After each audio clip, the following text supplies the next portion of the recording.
Hello everyone, welcome to today's session. I am Kajol and in this video we are going to discuss business management and human resource management. So if you are preparing for UGC NET Commerce, PGT Commerce or for Delhi University examination, then these videos are useful for you. And if you want to know more about our courses, then you can contact to the above given number or you can download the Vishnu Economic School app. So let's get started with today's session. तो अब यहाँ पे business management and human resource management की unit के अंदर पहले हम business management को डिस्कस करेंगे, then will move on to the human resource management. तो अब यहाँ पे बिजनेस मैनेजमेंट के अंदर ऑर्गेनाइजेशन स्ट्रक्चर को हम पहले डिस्कस करेंगे कि एक्चुअली जो बिजनेस स्ट्रक्चर है उसको हम कैसे डिफाइन करते हैं और उसका क्या सिग्निफिकेंस है यहाँ पर बिजनेस मैनेजमेंट के अंदर। Organisation structure is a framework within which organisational activities are performed. तो अब यहाँ पे ऑर्गेनाइजेशन स्ट्रक्चर जो है वो एक फ्रेमवर्क है, मतलब एक सिस्टम है या एक स्ट्रक्चर है within which organisational activities are perform, जिस सिस्टम के थ्रू किसी भी एक ऑर्गेनाइजेशन की जो एक्टिविटीज़ होंगी वो परफॉर्म की जाएंगी, उसको हम कहते हैं कि वो उस ऑर्गेनाइजेशन का स्ट्रक्चर है। तो अब यहाँ पे जो ऑर्गेनाइजेशनल एक्टिविटीज़ हैं वो यहाँ पे मैनेजमेंट एक्टिविटीज़ भी हो सकती हैं, प्रोडक्शन एक्टिविटी भी हो सकती हैं, और जो भी डिफरेंट एक्टिविटीज़ या जो भी टास्क एक ऑर्गेनाइजेशन के अंदर परफॉर्म हो रहे हैं वो भी यहाँ पर ऑर्गेनाइजेशनल एक्टिविटी में कवर होते हैं। तो अब वो जो एक्टिविटीज़ हैं वो जिस फ्रेमवर्क के थ्रू परफॉर्म हो रही हैं उसी फ्रेमवर्क को हम यहाँ पे ऑर्गेनाइजेशनल स्ट्रक्चर बोलते हैं कि वो उस ऑर्गेनाइजेशन का स्ट्रक्चर है, इसी सिस्टम के थ्रू वो जो ऑर्गेनाइजेशन होगी वो फंक्शन करेगी।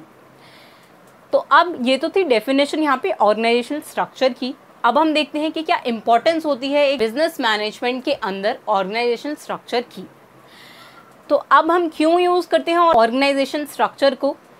It helps to control and coordinate. तो मतलब यहाँ पे जो ऑर्गेनाइजेशन स्ट्रक्चर है वो हेल्प करता है बिजनेस को कि वो वहाँ पे जो भी एक्टिविटीज़ परफॉर्म हो रही हैं उनको कंट्रोल कर पाए, उनमें डेविएशन देख पाए कि जो हमने प्लान किया था और जो हमने इम्प्लीमेंट किया वो कितना डिफरेंट है प्लान्ड एक्टिविटी से। तो इसी को हम यहाँ पे कंट्रोल कहते हैं कि वो उस ऑपरेशन को, उन एक्टिविटीज़ को कंट्रोल कर पाए और उसको बाद में इम्प्रूव कर पाए। एंड कोऑर्डिनेशन, मतलब जो भी डिफरेंट एक्टिविटीज़, अब एक ही पर्टिकुलर एक्टिविटी जो है वो एक ऑर्गेनाइजेशन में परफॉर्म नहीं होती, वेरियस एक्टिविटीज़ परफॉर्म होती हैं, वो चाहे फिनेंस से रिलेटेड हो, मैनेजमेंट हो, R&D हो या फिर HR हो, और ये सारी जो डिफरेंट एक्टिविटीज़ हैं इनके बीच में कोऑर्डिनेशन होना भी इम्पॉर्टेंट है कि हम यहाँ पे कोऑर्डिनेट कर रहे हैं डिफरेंट एक्टिविटीज़ के बीच में। जैसे सेल्स एंड मार्केटिंग के बीच में कोऑर्डिनेशन होना चाहिए कि कैसे हम मार्केटिंग कर रहे हैं और कितनी सेल्स हमें जो है वो इंक्रीज़ करनी है, क्या सेल्स होनी चाहिए, क्या एस्टिमेशंस हैं, बजट जो है उसके बीच में भी वहाँ पे कोऑर्डिनेशन होना चाहिए। तो इसीलिए यहाँ पे जो ऑर्गेनाइजेशन स्ट्रक्चर है वो हेल्प करता है कोऑर्डिनेशन में भी, जो भी डिफरेंट एक्टिविटीज़ एक ऑर्गेनाइजेशन के अंदर परफॉर्म हो रही होंगी उनके बीच, और उनके कंट्रोल के लिए कि कैसे वो एक्टिविटी जो है वो इम्प्लीमेंट हो रही हैं, क्या प्लान हुआ था और इम्प्लीमेंटेशन में क्या डेविएशंस हैं और उसको हम फ्यूचर में इम्प्रूव कर पाएंगे। तो उसी को हम यहाँ पे कंट्रोल बोल रहे हैं, और ये यहाँ पर कंट्रोल एंड कोऑर्डिनेशन जो है उसको फैसिलिटेट करता है यहाँ पे ऑर्गेनाइजेशन स्ट्रक्चर और वाइस वर्सा। तो अब यहाँ पे नेक्स्ट है specifying relations between people, work and resources. तो अब यहाँ पे ऑर्गेनाइजेशन स्ट्रक्चर जब हम डिफ़ाइन कर देते हैं, मतलब जब हम एक सिस्टम को डिफ़ाइन कर देंगे कि इसी सिस्टम के थ्रू जो है वो ऑर्गेनाइजेशन वर्क करेगी, अपनी एक्टिविटीज़ को परफॉर्म करेगी, तो हम क्या कर रहे होते हैं, हम रिलेशनशिप्स डिफ़ाइन कर रहे होते हैं। किसके बीच में? पीपल ऑफ द ऑर्गेनाइजेशन के बीच में, जो भी एम्प्लॉयज़ होंगे, मैनेजमेंट होगी, डायरेक्टर्स होंगे, उनके बीच में, उनके वर्क के बीच में हम ये डिफ़ाइन कर पाएंगे कि कौन से पर्सन को, जो भी ऑर्गेनाइजेशन से रिलेटेड है, कौन सा एम्प्लॉई ऐसा है जिसको ये पर्टिकुलर टास्क जो है वो परफॉर्म करना है, XYZ टास्क जो है वो ये पर्सन जो है वो परफॉर्म करेगा। तो इसी को डिफ़ाइन करते हैं हम यहाँ पर ऑर्गेनाइजेशन स्ट्रक्चर के अंदर। और यहाँ पर रिसोर्सेज को भी डिफ़ाइन करते हैं कि उनको कैसे रिसोर्सेज को यूज़ करना है, क्या रिसोर्सेज वो एक्सेस कर सकते हैं, क्या नहीं कर सकते, उनकी अथॉरिटी और रिस्पॉन्सिबिलिटी हम यहाँ पे डिफ़ाइन करेंगे। तो इसी को हम कहते हैं कि यहाँ पर ऑर्गेनाइजेशन स्ट्रक्चर जो है वो स्पेसिफाई करता है रिलेशनशिप्स को between people, work and resources. Next है यहाँ पे स्पैन ऑफ कंट्रोल। अब यहाँ पे स्पैन ऑफ कंट्रोल को हम स्पैन ऑफ मैनेजमेंट भी बोल सकते हैं, one and the same thing है, स्पैन ऑफ कंट्रोल हो चाहे स्पैन ऑफ मैनेजमेंट हो। तो अब यहाँ पे स्पैन ऑफ कंट्रोल का मीनिंग जो है वो होता है यहाँ पर number of subordinates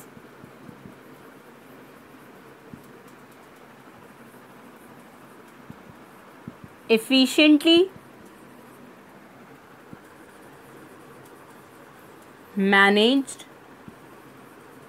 by a superior। तो अब इसका मतलब है कि यहाँ पे स्पैन ऑफ कंट्रोल का मीनिंग होता है कि यहाँ पर कितने नंबर ऑफ सबऑर्डिनेट्स ऐसे हैं जिनको यहाँ पे एक सुपीरियर जो है वो मैनेज कर सकता है। मतलब यहाँ पे एक सुपीरियर जो है वो उसके अंडर कितने नंबर ऑफ सबऑर्डिनेट्स को मैनेज कर पाएगा एफिशिएंटली। तो अब इसको हम एक फिगर से समझ सकते हैं कि यहाँ पर मान लेते हैं एक सुपीरियर है और इसके अंडर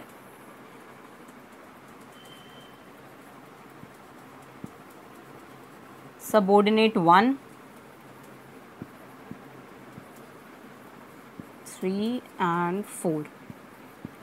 लेट्स से अब इस फिगर के थ्रू हमने समझा कि यहाँ पर ये जो सुपीरियर है इसके अंडर यहाँ पे 4 सबऑर्डिनेट्स हैं जिनको ये यहाँ पर एफिशिएंटली मैनेज कर सकता है। तो इसका स्पैन ऑफ कंट्रोल है कि यहाँ पर ये 4 सबऑर्डिनेट्स को मैनेज कर पा रहा है अपने अंडर एफिशिएंटली। तो अब यहाँ पे इसका मतलब है कि ये जो सबऑर्डिनेट 1 है इसको भी यहाँ पे रिपोर्ट करना है इसी पर्टिकुलर सुपीरियर को। यहाँ पे सबऑर्डिनेट 2, 3 and 4 भी यहाँ पे डायरेक्टली जो है वो रिपोर्ट करेंगे यहाँ सुपीरियर को। तो इसीलिए यहाँ पर एक सुपीरियर जो है वो अपने अंडर कितने सबऑर्डिनेट्स को मैनेज कर सकता है एफिशिएंटली, इसी को हम यहाँ पे स्पैन ऑफ कंट्रोल या फिर स्पैन ऑफ मैनेजमेंट बोलते हैं। अब यहाँ पे ऐसा भी हो सकता था कि यहाँ पे एक सुपीरियर के अंडर सिर्फ 2 ही सबऑर्डिनेट्स होते।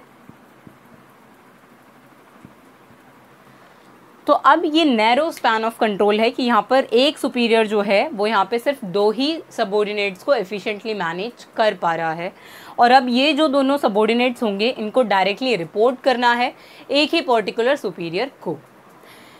तो अब यहाँ पे स्पैन ऑफ कंट्रोल भी जो है उसको भी यहाँ पे फैसिलिटेट करता है ऑर्गेनाइजेशन स्ट्रक्चर। अब ये जो ऑर्गेनाइजेशन स्ट्रक्चर है इससे हमें पता चलता है कि यहाँ पर क्या स्पैन ऑफ कंट्रोल होगा उस एक पर्टिकुलर बिजनेस ऑर्गेनाइजेशन का। तो यही इंपॉर्टेंस है यहाँ पे ऑर्गेनाइजेशन स्ट्रक्चर की, जिससे हमें यहाँ पर कंट्रोल एंड कोऑर्डिनेशन में हेल्प होती है। हम यहाँ पे रिलेशनशिप डिफाइन कर पाते हैं पीपल, वर्क एंड रिसोर्सेज के बीच, और यहाँ पे हमें स्पैन ऑफ कंट्रोल या मैनेजमेंट का पता चलता है, और यहाँ पे लेवल्स ऑफ मैनेजमेंट का पता चलता है कि यहाँ पे कितने लेवल्स ऑफ मैनेजमेंट है। अब ऐसा भी हो सकता था कि यहाँ पे ये जो सुपीरियर है इसको भी एक पर्टिकुलर सुपीरियर को रिपोर्ट करना होता, तो हमें यहाँ पर पता चलता कि यहाँ पे 3 लेवल्स ऑफ मैनेजमेंट है कि पहले यहाँ पे टॉप मैनेजमेंट है, फिर उसके अंडर एक सुपीरियर है और उसके बाद सबऑर्डिनेट्स हैं। तो इसी को हम कहते हैं कि यहाँ पे लेवल्स ऑफ मैनेजमेंट है। तो स्पैन ऑफ कंट्रोल से हमें यहाँ पे लेवल्स ऑफ मैनेजमेंट का पता चलता है कि कितने लेवल्स ऑफ मैनेजमेंट होंगे वहाँ पर और कितने नंबर ऑफ सबऑर्डिनेट्स को वहाँ पे रिपोर्ट करना पड़ता है एक पर्टिकुलर सुपीरियर को। तो अब ये जो सुपीरियर होगा ये किसको रिपोर्ट करेगा, यहाँ पे इसके ऊपर जो टॉप मैनेजमेंट होगी उसको। तो यही यहाँ पर लेवल्स ऑफ मैनेजमेंट है जो कि यहाँ पे स्पैन ऑफ कंट्रोल जो है वो डिफाइन करता है। तो अब ये तो था ऑर्गेनाइजेशन स्ट्रक्चर की डेफिनेशन और उसकी इम्पोर्टेंस। अब हम डिस्कस करेंगे कि यहाँ पे कैटेगरीज क्या होती हैं डिफरेंट ऑर्गेनाइजेशन स्ट्रक्चर के अंदर। तो अब यहाँ पे 2 डिफरेंट कैटेगरीज हैं। फर्स्ट है फंक्शनल स्ट्रक्चर, सेकेंड है डिविजनल स्ट्रक्चर। तो अब हम यहाँ पे फंक्शनल स्ट्रक्चर किसको कहेंगे, तो अब एज द नेम इंडिकेट्स यहाँ पे फंक्शन के बेसिस पे हम उस स्ट्रक्चर को डिफाइन कर रहे हैं, उस एक पर्टिकुलर ऑर्गेनाइजेशन स्ट्रक्चर को डिफाइन कर रहे हैं। अब वो फंक्शन क्या क्या हो सकते हैं, वो हो सकता है HR फंक्शन हो सकता है, मार्केटिंग हो सकता है, R&D हो सकता है, फिनेंस हो सकता है, सेल्स हो सकता है। तो ये सारे डिफरेंट फंक्शंस जो हैं वो एक ऑर्गेनाइजेशन को परफॉर्म करने पड़ते हैं कि उसको यहाँ पे जो उसे पीपल अपॉइंट करने हैं एक पर्टिकुलर टास्क को कंप्लीट करने के लिए, वो यहाँ पे HR डिसाइड करता है। अपने प्रोडक्ट को कैसे मार्केट करना है वो यहाँ पे मार्केटिंग फंक्शन से डिसाइड होगा। तो अब फंक्शनल स्ट्रक्चर के अंदर हम यहाँ पे डिफरेंट फंक्शंस के बेसिस पे डिफरेंट हेड्स बना देते हैं। जैसे हमने यहाँ पे देखा HR फंक्शन का हमने एक डिफरेंट हेड बना दिया, मार्केटिंग का एक डिफरेंट हेड है, R&D का है, फिनेंस का है, सेल्स का हो सकता था। तो जितने भी डिफरेंट फंक्शंस यहाँ पे ऑर्गेनाइजेशन परफॉर्म कर रही है उन फंक्शन के बेसिस पे हमने यहाँ पे डिफरेंट डिपार्टमेंट्स को डिफरेंशिएट कर दिया। और उसके बाद अब ये जो सारे डिपार्टमेंट्स हैं इनको यहाँ पे कोऑर्डिनेट करना है या रिपोर्ट करना है एक पर्टिकुलर कोऑर्डिनेटिंग हेड को। तो अब ये जो सारे फंक्शनल डिपार्टमेंट्स हैं इनको यहाँ पे एक ही पर्टिकुलर हेड को यहाँ पे रिपोर्ट करना है जो कि मैनेजिंग डायरेक्टर होगा। तो अब हमने यहाँ पे फंक्शनल स्ट्रक्चर में देखा कि हम यहाँ पे डिफरेंट फंक्शंस के बेसिस पे डिपार्टमेंट्स को डिफरेंशिएट करते हैं और फिर वो जो डिफरेंट डिपार्टमेंट्स होंगे वो यहाँ पे एक पर्टिकुलर हेड को रिपोर्ट करेंगे, कोऑर्डिनेटिंग हेड को रिपोर्ट करेंगे।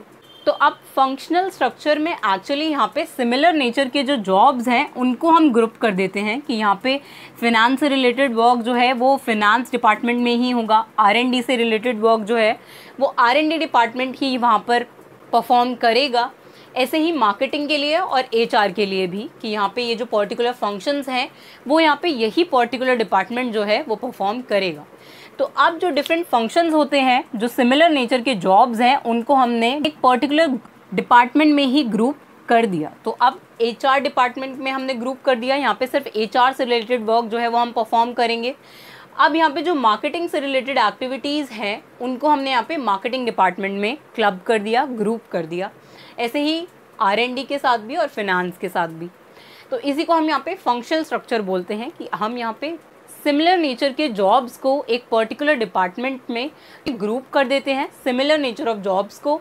और ऐसे ही जो डिफरेंट जॉब्स होंगे उनके लिए डिफरेंट डिपार्टमेंट्स होंगे और उन डिपार्टमेंट्स को यहाँ पे एक पर्टिकुलर हेड से कोऑर्डिनेट करना पड़ेगा, रिपोर्ट करना पड़ेगा। तो अब यहाँ पे फंक्शनल स्ट्रक्चर के क्या फीचर्स होंगे। अब जो फंक्शनल स्ट्रक्चर है वो सूटेबल होता है फॉर लार्ज साइज ऑर्गेनाइजेशंस। अब जो लार्ज साइज ऑर्गेनाइजेशन है उनके लिए यहाँ पे फंक्शनल स्ट्रक्चर को ऑप्ट करना सूटेबल है, क्योंकि अब जो डिफरेंट फंक्शंस वो परफॉर्म कर रही होगी वो पर्टिकुलर ऑर्गेनाइजेशन, उसको यहाँ पे उसके लिए सूटेबल होगा कि वो यहाँ पे डिफरेंट डिपार्टमेंट्स में अपनी जो सिमिलर नेचर ऑफ जॉब्स हैं उनको क्लब कर ले, ग्रुप कर ले और उसके बाद उन फंक्शंस को परफॉर्म करे। Performing diversified activities. अब यहाँ पे अगर एक पर्टिकुलर ऑर्गेनाइजेशन जो है वो डाइवर्सिफाइड एक्टिविटीज़ परफॉर्म कर रही है, लेट्स से अब अगर यहाँ पे और भी फंक्शन ऐसे होते जो एक पर्टिकुलर ऑर्गेनाइजेशन परफॉर्म कर रही होती तो उसके बेसिस पे यहाँ पर हम उनमें डिफरेंट डिपार्टमेंट्स बना देते और वो जो डिपार्टमेंट्स होते वो यहाँ पे एक पर्टिकुलर हेड को कोऑर्डिनेट कर रहे होते। तो इसीलिए यहाँ पर परफॉर्मिंग डाइवर्सिफाइड एक्टिविटीज़, अगर कोई फर्म ऐसी है जो डाइवर्सिफाइड एक्टिविटीज़ को परफॉर्म कर रही है तो that firm should go with the functional structure. Next है यहाँ पे हाई डिग्री ऑफ स्पेशलाइजेशन। अब यहाँ पे स्पेशलाइजेशन है फंक्शन के बेसिस पे, जो कि हमारा नेक्स्ट पॉइंट है कि यहाँ पर एम्फेसिस ऑन स्पेशलाइज्ड फंक्शंस, कि यहाँ पर एक पर्टिकुलर स्पेशलाइज्ड फंक्शन जो है उसके बेसिस पर हम एक पर्टिकुलर डिपार्टमेंट को ग्रुप कर रहे हैं, उसी एक पर्टिकुलर डिपार्टमेंट के अंदर वही एक स्पेसिफिक एक्टिविटी जो है वो परफॉर्म होती है। तो अब HR डिपार्टमेंट जो है यहाँ पे हायरिंग से रिलेटेड, जो एम्प्लॉय की हायरिंग है उससे रिलेटेड वर्क जो है वो परफॉर्म हो रहा होगा। यहाँ पे हमारे प्रोडक्ट से रिलेटेड जो भी मार्केटिंग मिक्स हमने देखे थे, product price place and promotion से रिलेटेड वर्क जो हैं वो यहाँ पे मार्केटिंग डिपार्टमेंट के अंदर परफॉर्म हो रहे होंगे। R&D में रिसर्च एंड डेवलपमेंट हो रहा होगा, या तो वो प्रोडक्ट से रिलेटेड हो सकता है, किसी भी एक्टिविटी से रिलेटेड हो सकता है, पर वो एक पर्टिकुलर डिपार्टमेंट जो कि स्पेशलाइज्ड है उसी एक पर्टिकुलर एक्टिविटी के अंदर या उसी एक पर्टिकुलर डिपार्टमेंट के अंदर, तो वो यहाँ पे R&D डिपार्टमेंट के अंदर ही यहाँ पे परफॉर्म करेंगे।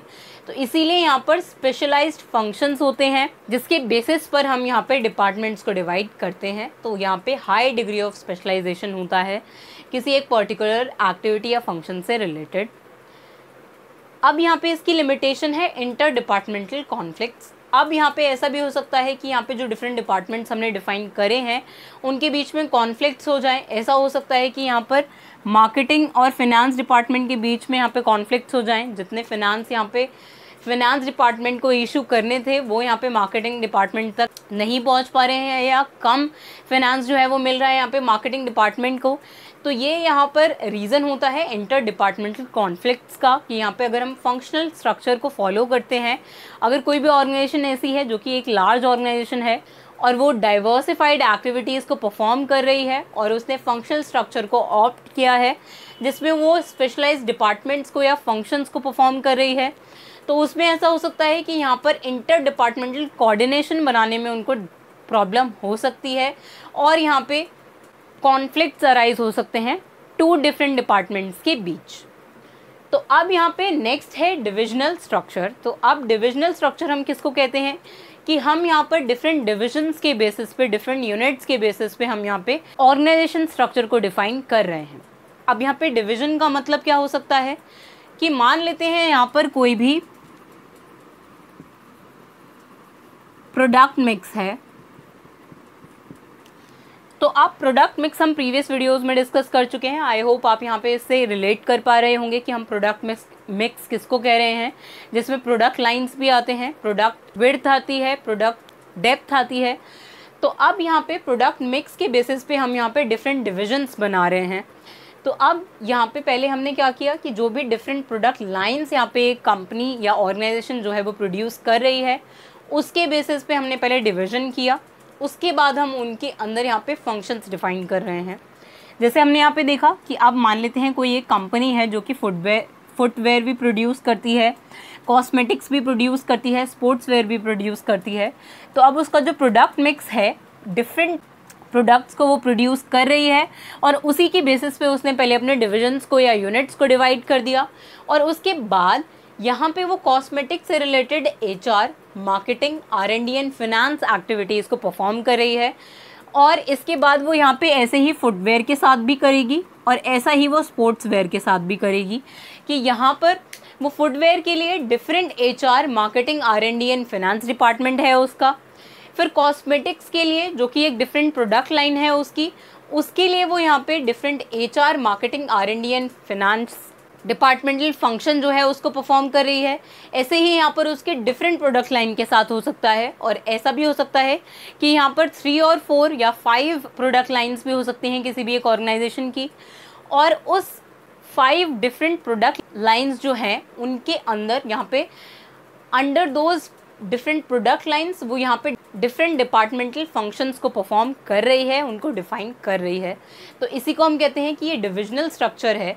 अब यहाँ पे फुटवेयर के लिए डिफरेंट HR होगा, मार्केटिंग डिपार्टमेंट होगा, R&D डिपार्टमेंट होगा और फिनेंस डिपार्टमेंट होगा। और अगर प्रोडक्ट चेंज हो जाता है, कॉस्मेटिक्स की बात अगर हम कर रहे हैं यहाँ पे उसी एक पर्टिकुलर ऑर्गेनाइजेशन से रिलेटेड, क्योंकि वो यहाँ पे फुटवेयर भी प्रोड्यूस करती है, कॉस्मेटिक्स भी प्रोड्यूस करती है, तो अब उसने यहाँ पे कॉस्मेटिक्स के लिए different HR department, marketing, R&D and finance department को अपॉइंट किया हुआ है या डिफाइन किया हुआ है।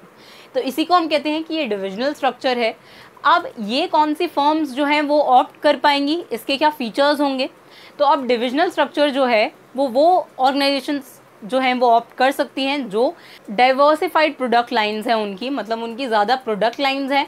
तो यहाँ पे हमने 3 प्रोडक्ट लाइंस लिए, यहाँ पे 4, 5 या 6 भी हो सकते थे या उससे ज़्यादा भी प्रोडक्ट लाइंस जो हैं वो एक ऑर्गेनाइजेशन के हो सकते थे। जैसे यहाँ पे हिंदुस्तान यूनिलीवर लिमिटेड है, रिलायंस है। तो अब ये जो कंपनीज़ हैं इनके डिफरेंट प्रोडक्ट लाइंस हैं, तो इन कंपनीज़ के लिए यहाँ पर जो डिविजनल स्ट्रक्चर है वो यहाँ पे सूटेबल होता है, क्योंकि यहाँ पर उनको एक पर्टिकुलर प्रोडक्ट से रिलेटेड जो है वो यहाँ पे एक्टिविटीज़ परफॉर्म करनी होती हैं। तो इसीलिए यहाँ पर एक पर्टिकुलर प्रोडक्ट से रिलेटेड ही हम यहाँ पे फंक्शंस परफॉर्म करते हैं। तो अब यहाँ पे मल्टी फंक्शनल कहते हैं हम डिविजनल स्ट्रक्चर को, क्योंकि अब यहाँ पे फुटवेयर का डिफरेंट HR होगा, कॉस्मेटिक्स का डिफरेंट HR होगा, स्पोर्ट्स वेयर का डिफरेंट HR होगा, सेम गुज विद द अदर फंक्शंस। तो ऐसे ही यहाँ पर इसीलिए इसको हम यहाँ पे मल्टी फंक्शनल बोलते हैं कि हमें यहाँ पे डिफरेंट प्रोडक्ट्स के लिए वो एक सिमिलर फंक्शन जो है वो सेपरेटली परफॉर्म करना पड़ता है। तो अब मल्टी फंक्शनल भी कह सकते हैं हम इसको, और यहाँ पे क्योंकि ये मल्टी फंक्शनल है इसलिए यहाँ पे डुप्लीकेशन भी होता है कि हम यहाँ पे HR एक्टिविटीज़ को ही हम 3 डिफरेंट वेज में परफॉर्म कर रहे हैं। फुटवेयर के लिए डिफरेंट HR एक्टिविटी परफॉर्म हो रही है, कॉस्मेटिक्स के लिए भी डिफरेंट HR और स्पोर्ट्स वेयर के लिए भी डिफरेंट HR। तो इसीलिए हम यहाँ पे इसको मल्टी फंक्शनल तो कहते हैं, लेकिन इसके साथ साथ यहाँ पे डुप्लीकेशन भी हो रहा होता है एक पर्टिकुलर एक्टिविटी का ही, जो कि यहाँ पे हमने फंक्शनल स्ट्रक्चर में नहीं देखा था। यहाँ पे हम फंक्शनल स्पेशलाइज थे कि एक स्पेशलाइज्ड फंक्शन जो है वो हम एक पर्टिकुलर डिपार्टमेंट के अंदर ही परफॉर्म करेंगे, लेकिन अब यहाँ पे हम डुप्लीकेट फंक्शन परफॉर्म कर रहे हैं। अब वो HR जो है वो हम फुटवेयर के लिए डिफरेंट, कॉस्मेटिक्स के लिए डिफरेंट और स्पोर्ट्स के लिए डिफरेंट कर रहे हैं। तो अब यहाँ पे divisional heads are responsible for profit और लॉस। अब यहाँ पे जो डिविजनल हेड्स होंगे, यहाँ पे फुटवेयर के लिए एक हेड होगा, कॉस्मेटिक्स के लिए एक हेड होगा और स्पोर्ट्स वेयर के लिए एक हेड होगा। तो अब वो जो हेड्स होंगे वो यहाँ पे रिस्पॉन्सिबल होंगे अब उनके प्रोडक्ट से रिलेटेड जो प्रॉफिट एंड लॉस हो रहे हैं उनके लिए। तो इसीलिए यहाँ पे डिविजनल हेड्स जो हैं वो रिस्पॉन्सिबल होते हैं उनके डिवीजन से रिलेटेड प्रॉफिट एंड लॉस के लिए। और इससे क्या होता है, यहाँ पे ये जो डिविजनल हेड्स हैं वो अपने एक पर्टिकुलर डिवीजन से रिलेटेड ही प्रॉफिट्स पर फोकस करते हैं, ना कि ऑर्गेनाइजेशन गोल के ऊपर या ऑर्गेनाइजेशन के प्रॉफिट के ऊपर। तो अब यहाँ पे नेक्स्ट है प्रोडक्ट स्पेशलाइजेशन। तो अब यहाँ पे अगर कोई कंपनी ऐसी है कि वो प्रोडक्ट स्पेशलाइज्ड है, जैसे हमने रिलायंस और हिंदुस्तान यूनिलीवर लिमिटेड का एग्जाम्पल लिया, तो ये जो कंपनीज हैं ये प्रोडक्ट स्पेशलाइज्ड हैं। तो अब जो ऐसी ऑर्गेनाइजेशन है जो कि प्रोडक्ट स्पेशलाइजेशन है जिनका, वो यहाँ पे डिविजनल स्ट्रक्चर को फॉलो कर सकती हैं, क्योंकि वो जो प्रोडक्ट प्रोड्यूस कर रही हैं उसमें उनकी स्पेशलाइजेशन है। तो वो यहाँ पे एफिशिएंट एंड इफेक्टिवली उस एक्टिविटी को परफॉर्म करना चाहते हैं, इसीलिए वो यहाँ पे प्रोडक्ट के बेसिस पे अपने फंक्शंस को डिफाइन करते हैं, ना कि फंक्शंस के बेसिस पे अपने प्रोडक्ट्स को, जो कि हमने यहाँ पे फंक्शनल स्ट्रक्चर में देखा। तो इसीलिए यहाँ पर प्रोडक्ट स्पेशलाइजेशन है, तो हम यहाँ पे डिफरेंट प्रोडक्ट्स के बेसिस पे ही फंक्शंस को डिफाइन कर रहे हैं। लेकिन हमने यहाँ पे फंक्शनल स्ट्रक्चर में देखा था कि यहाँ पर हम स्पेशलाइज्ड हैं फंक्शंस में, तो इसीलिए हम यहाँ पे फंक्शन के बेसिस पे डिफरेंट डिपार्टमेंट्स को डिवाइड कर रहे थे। लेकिन डिविजनल स्ट्रक्चर के अंदर हम यहाँ पे प्रोडक्ट के बेसिस पे अपने डिफरेंट फंक्शंस को डिफाइन कर रहे हैं, क्योंकि डिविजनल स्ट्रक्चर के अंदर हम यहाँ पे प्रोडक्ट स्पेशलाइजेशन को फॉलो कर रहे हैं। तो अब यहाँ पे डिविजनल स्ट्रक्चर की क्या लिमिटेशन हो सकती है कि ये इग्नोर करता है ऑर्गेनाइजेशन इंटरेस्ट को, जो कि हमने यहाँ पे डिस्कस किया कि क्योंकि यहाँ पे डिविजनल हेड्स जो हैं वो अपने अपने डिपार्टमेंट के जो प्रॉफिट एंड लॉस हैं उसके लिए रिस्पॉन्सिबल होते हैं, तो वो यहाँ पे ओवरऑल ऑर्गेनाइजेशन का जो गोल है उस पर फोकस नहीं करते, ऑर्गेनाइजेशन इंटरेस्ट के ऊपर फोकस नहीं करते। तो अब यहाँ पे यही डिफरेंस था फंक्शनल और डिविजनल स्ट्रक्चर के बीच। आई होप आपको यहाँ पे फंक्शनल और डिविजनल स्ट्रक्चर जो है वो दोनों समझ में आया होगा। तो आई होप आपको यहाँ पे ऑर्गेनाइजेशन स्ट्रक्चर की जो डेफिनेशन और उसकी इंपॉर्टेंस है वो भी समझ में आया होगा। तो अब इसके नेक्स्ट वीडियो में हम ऑर्गेनाइजेशन स्ट्रक्चर के डिफरेंट टाइप्स को डिस्कस करेंगे, that is formal and informal organisation. So see you in the next video. Thank you.